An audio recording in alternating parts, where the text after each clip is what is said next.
Welcome to Girlfriends Bible Study, a live Bible study with Connie and friends. Each week, Connie and her girlfriends engage in a lively conversation as they read and study Scripture. So, grab a pen, your journal, and your best friend, and enjoy this enlightening Bible study. So he's singing "We're Blessed." I don't know if you know that song. You probably do.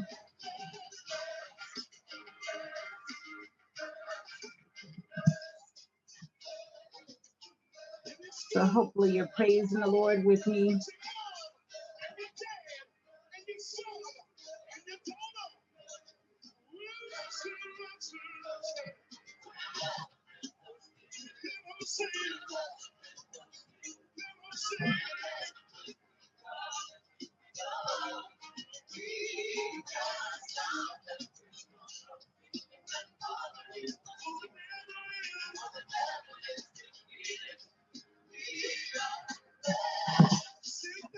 All right, I'm gonna stop the music for now. I just paused it. I might turn it on at any moment. That's how I feel about him. I love Fred Hammond. I actually got to meet him. So when I was married, my husband and I, on the top of our wedding cake, we had one of Fred Hammond's CDs. My brother made it for us because we wanted a CD spinning on the top of the wedding cake, and we wanted it to be Fred Hammond. It was um, the Spirit of David.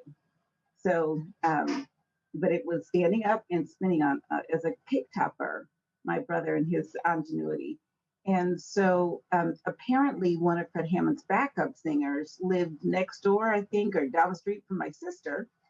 And she happened to tell my sister happened to tell her about the cake topper. And she said, next time your sister comes in town, that's when my sister lived in Michigan, they said, will you make sure that you tell her to come over? We'll call Fred up and have him come by so that they can meet each other.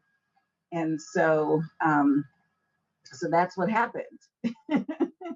So sure enough, one time, and that particular time, we just didn't have the photo with us, but we actually had the photo to show him that we didn't have it that time, but we went to our house and he drove over. He wanted to meet us and we had the best time talking to him. He is so cool, so regular, such a down to earth guy. He was just great.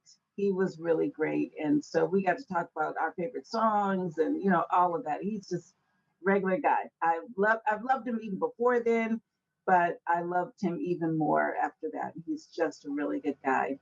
I first became aware of Fred Hammond from my ex-fiance, who was just into his music and said, "Have you ever heard of Fred Hammond?" And I hadn't at the time. And that's when the Glory to Glory song was out in that CD, and I got that one. And from that time on, I was all Fred all the time. So yes, I do love Fred Hammond. He's a really good guy, just a nice guy. So I really appreciated him. And I just saw that picture recently of the wedding cake and the topper on top. It was pretty cool. So I'm just going to give it a couple more minutes before I begin. But I'm looking forward to it. You see, I have my virtual background up today.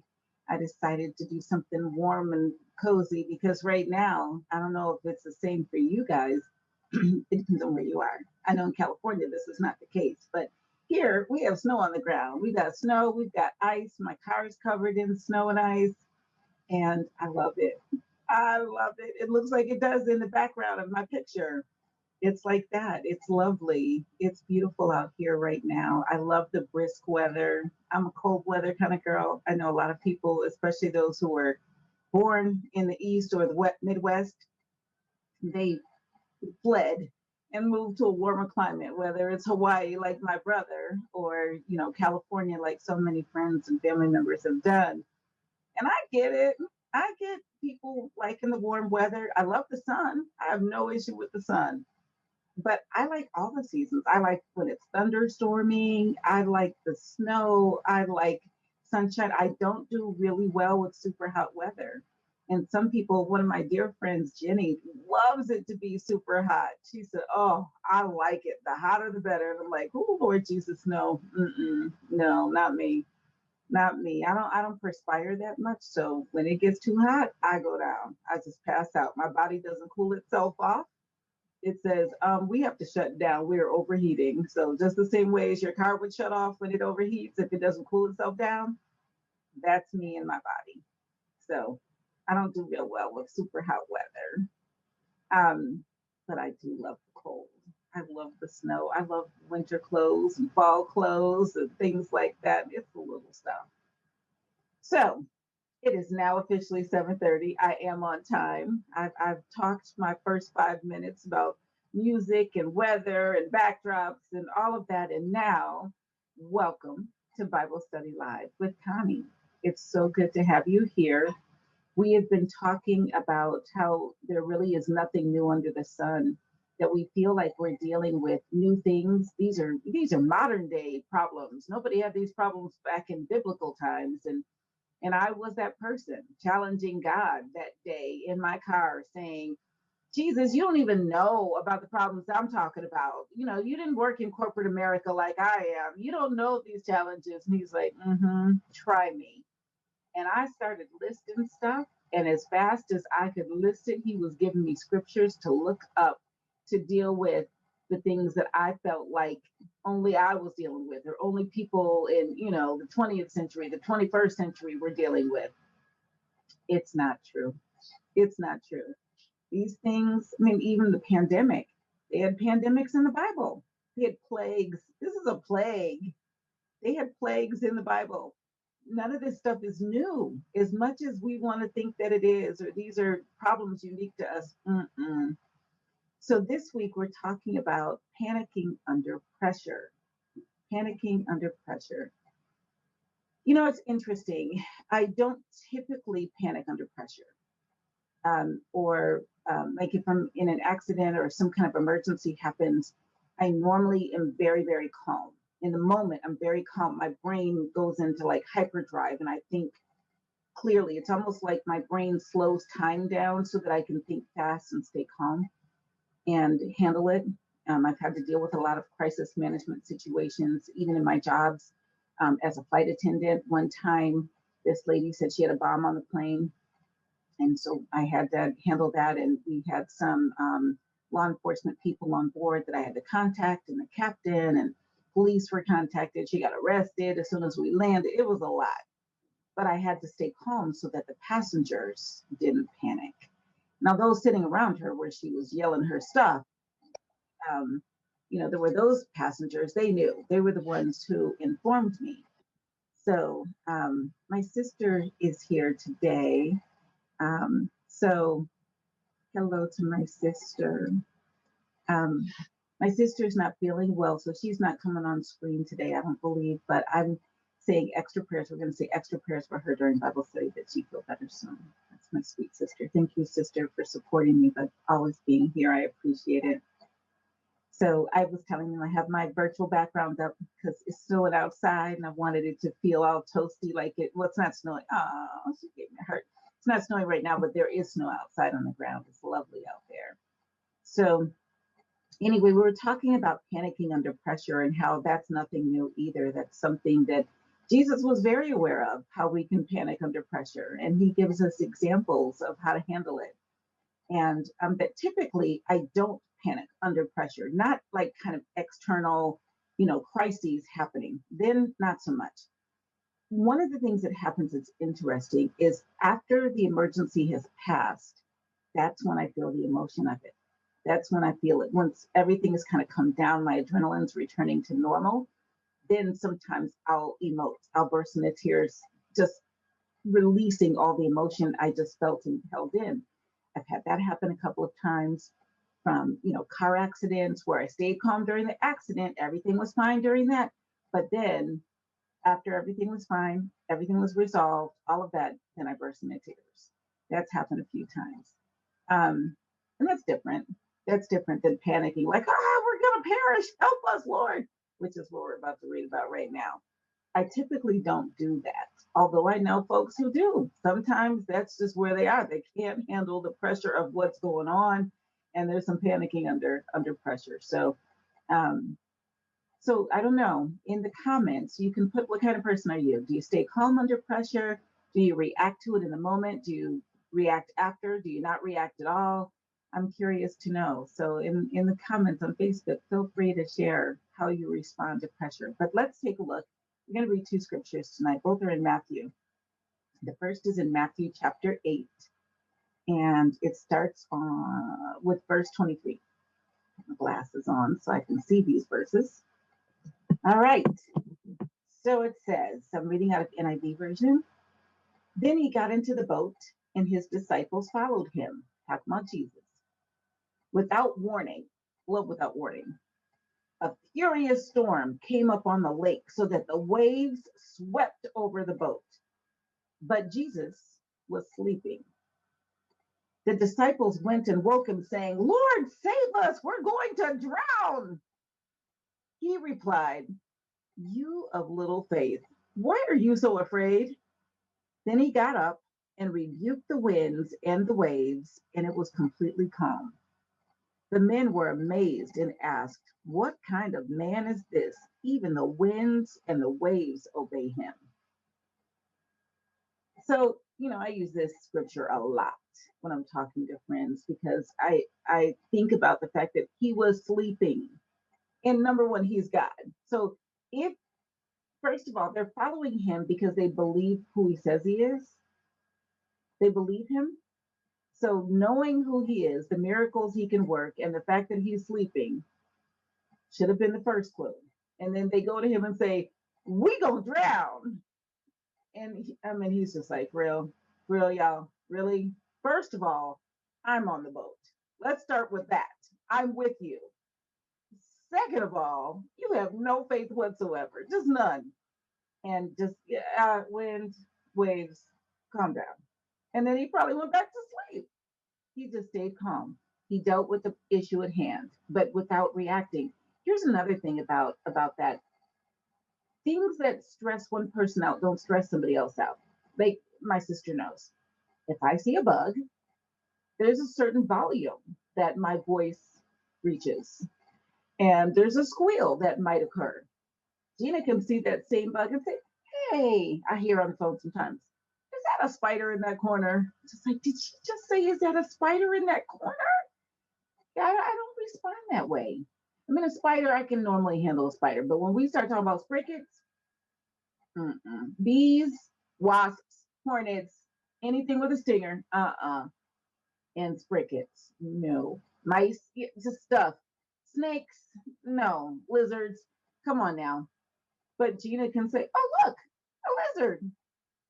Not, oh, look, but that's Jesus. That's Jesus in the midst of the storm. Like, y'all for real? Y'all are squealing over here. Gina's like, y'all, Connie, for real? You're squealing over a spricket. I mean, it's not cute. I get it. It's a problem, but calm down. You of little faith. Plus, she must be thinking, I'm here. I can handle this. And think about her in the natural who can see that spricket and be like, I got it. Why are you freaking out when I'm standing right here next to you? Just leave the room if you're that scared. I got this. How much? That's my big sister, right? But how much more Jesus? How much more? You're in the boat with Jesus himself, himself, and yet cutting up. Ah, we gonna die. We gonna drown. Wake up. Really? If I can you imagine if I said to Gina when I saw the sprinkler, I'm gonna die. It's a sprinkler. I'm gonna die. She would react just like Jesus did. For real, Connie, you gonna die. It's a for real, for real. First of all, I can handle it. Second of all, for real. I know, Gina. I know you would. And I think she has. There was one point I remember in Atlanta. Oh, so here is the sprickets. There it was the palmettos, and they would drop down in the middle of my fireplace, and you could hear them land like tick. And I was like, what's that sound? And it would be this humongous home. And when I say humongous, Gina said, you have to move because they were the size of a mouse, right? And she was like, mm-mm. And so I had a whole system for killing these palmettos. Here's what I did. I had 4 or 5 different bug sprays because not everyone worked. And you had to get it with a bunch of them. So you spray and spray. And if that one didn't work, then you spray the second one. And if it still kept moving, you spray the third one. When it finally stopped moving, you take a bunch of paper towels and you put the paper towels over it. Then you get a rubber mallet and you smack the heck out of it. Boom, boom, boom, boom, boom, boom. That's what you do. That's how I killed palmetto bugs. That was that was my little routine.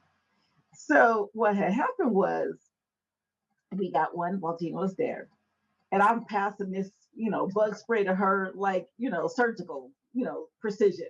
Ray, next Ray, and just all of it. And then when we finally stopped moving, she put the paper towel down and she was banging, and it sounded like she had smashed him. But what had happened was she was hitting so hard, she broke part of the hearth of the fireplace. Not that fireplace, that's a backdrop, but a real, real fireplace in Atlanta. So we thought it was dead. We thought she cracked him. So she went to pick him up with the paper towel, because that's why you use so much paper towels, so you could scoop him up without having to look at him. But when she went to pick him up, he shot out of the side of the paper towel. She had missed him.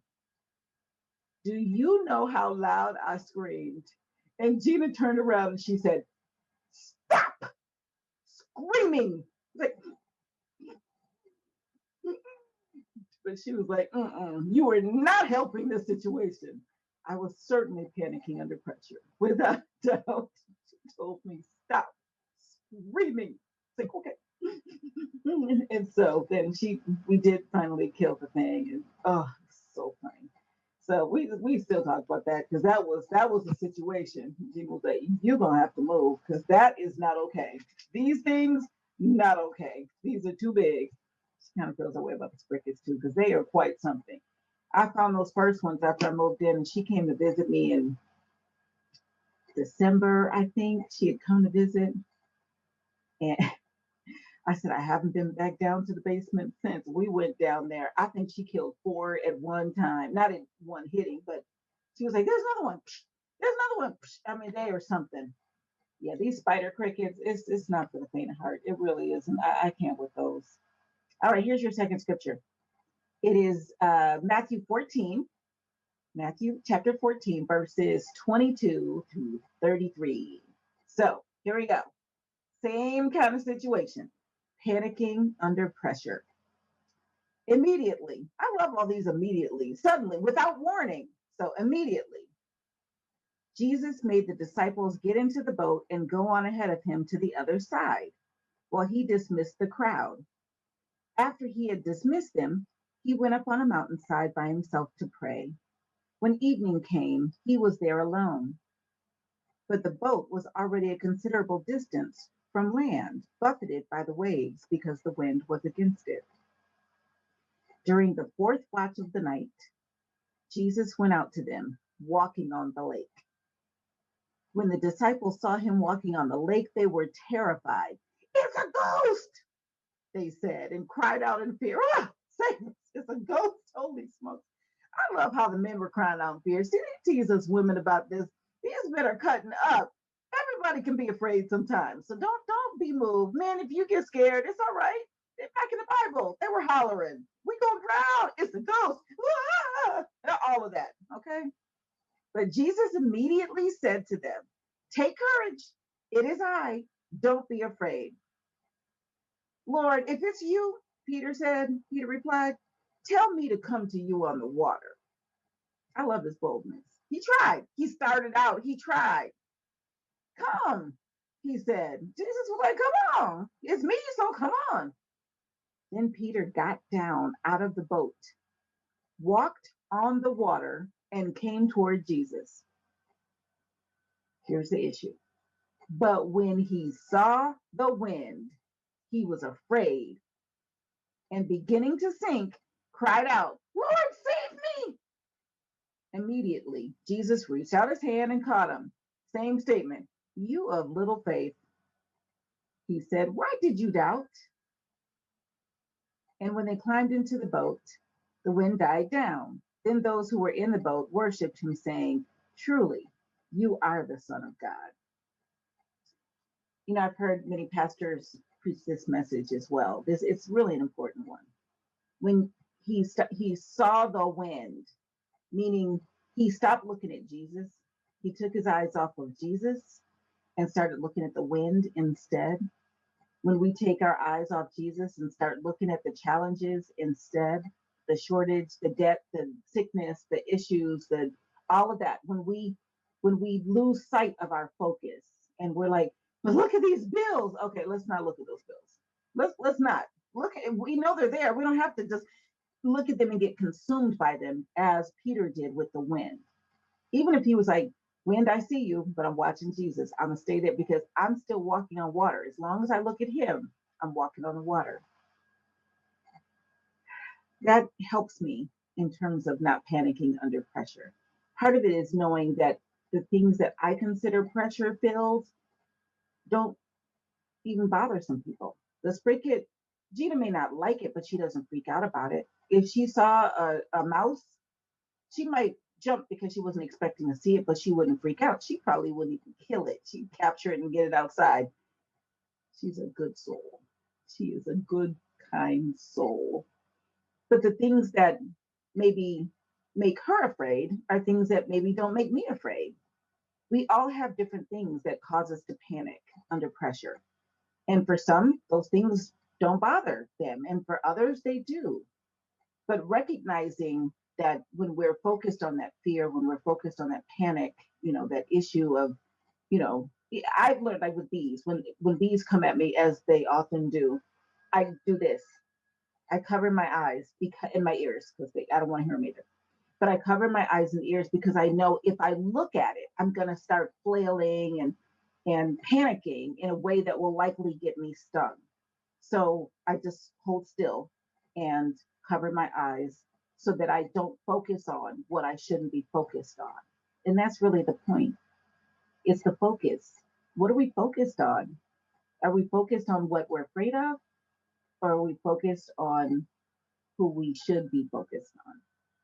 So, anyway, try to keep it together. Try not to panic under pressure. I'm trying to keep it together with bugs. Every day is a little bit better. You know, I've killed some. I'm working through it. So anyway, Gina, I know you're not going to come on camera, but did you want to unmute and say anything about today's message? You're cracking me up. Yes, I was. It is interesting the things that we fear are so different from one another, and yet the reason not to panic holds true. It holds true across the board. It's hard when you're in the throes of the fear. It's really powerful. Mm-hmm. It is hard when you're in the throes of it. It is. But knowing that there's somebody else who could be in those same throes and not be afraid, sometimes that's all it takes for me. When I'm handling like this cricket, it's like I'm channeling my inner Gina. It's like Gina would not be afraid of this. She would know. All you have to do is this, and you can do this. It doesn't help for every situation, as you know. I've had nothing with that hornet. It didn't matter what you would have done. And nothing. So sometimes it doesn't always work, but it does give me strength. Yeah. Thank you for joining tonight. Thank you, little sister. Thank you, everybody, for tuning in. I'm so glad that you joined us for Bible Study Live with Connie, and I will see you next week, Thursday at 7:30. Have a great night.